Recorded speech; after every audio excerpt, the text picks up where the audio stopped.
হাঁটুতে চোটের কারণে ২০২৩ সালের মাঝামাঝিতে উরুগুয়ে জাতীয় দলের সর্বোচ্চ গোলদাতা লুইস সুয়ারেজ পেশাদার ফুটবলকে বিদায় বলবেন বলে গুঞ্জন ওঠে। সেরকম কিছু না হলেও ২০২৪ সালের ৭ সেপ্টেম্বর আন্তর্জাতিক ফুটবল থেকে অবসরের ঘোষণা দেন তিনি। তবে দুয়ারে যখন আরেকটি ফুটবল বিশ্বকাপ করা নাড়ছে, সুয়ারেজ তখন অবসর ভেঙে জাতীয় দলে ফেরার ইচ্ছা প্রকাশ করলেন। উরুগুয়ের ক্রীড়াভিত্তিক সংবাদ মাধ্যম ডায়ারিও ওভেশনকে সাক্ষাৎকারে ৩৯ বছর বয়সী এই তারকা বলেন, আপনি অবশ্যই সবসময় জাতীয় দলে খেলতে চাইবেন, কখনোই নিজের দেশকে না বলতে পারবেন না। আমার ক্ষেত্রেও বিষয়টি একই।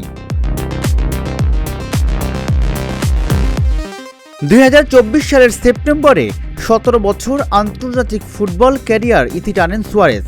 ২০০৭ সালের ফেব্রুয়ারিতে অভিষেকের পর তিনি দেশের জার্সিতে ১৪৩ ম্যাচে ৬৯ গোল করেন, যা দেশটির জার্সিতে সর্বোচ্চ। প্যারাগুয়ের বিপক্ষে ঘরের মাঠে মন্টেভিডিওতে তার বিদায়ী ম্যাচে সপরিবারে হাজির হয়েছিলেন। গ্যালারি ভর্তি সমর্থকদের অভ্যর্থনার বিপরীতে শেষবার জাতীয় দলের জার্সি পরে নেমে অশ্রুভেজা চোখে বিদায় নেন সুয়ারেজ।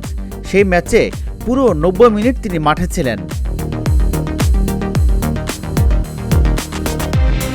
যদিও অবসর নেওয়ার সিদ্ধান্ত কখনোই সহজ ছিল না বলে সাম্প্রতিক সাক্ষাৎকারে বলেছেন সুয়ারেজ। সম্প্রতি মেজর লিগ সকারে অস্টিন এফসির বিপক্ষে ইন্টার মায়ামি ২-২ গোলের সমতার ম্যাচে গোল করেন সুয়ারেজ। আগামী ২১ জুন থেকে যুক্তরাষ্ট্র, মেক্সিকো ও কানাডায় বসবে ফুটবল বিশ্বকাপের আসর, যেখানে উরুগুয়ে এইচ গ্রুপে লড়বেন স্পেন, কেপ ভার্দে ও সৌদি আরবের সঙ্গে। এর মধ্যে সুয়ারেজের দেশ ২ ম্যাচ মায়ামি এবং আরেক ম্যাচ খেলবে হিউস্টনে। রাজিবুল ইসলাম, ঢাকা জার্নাল।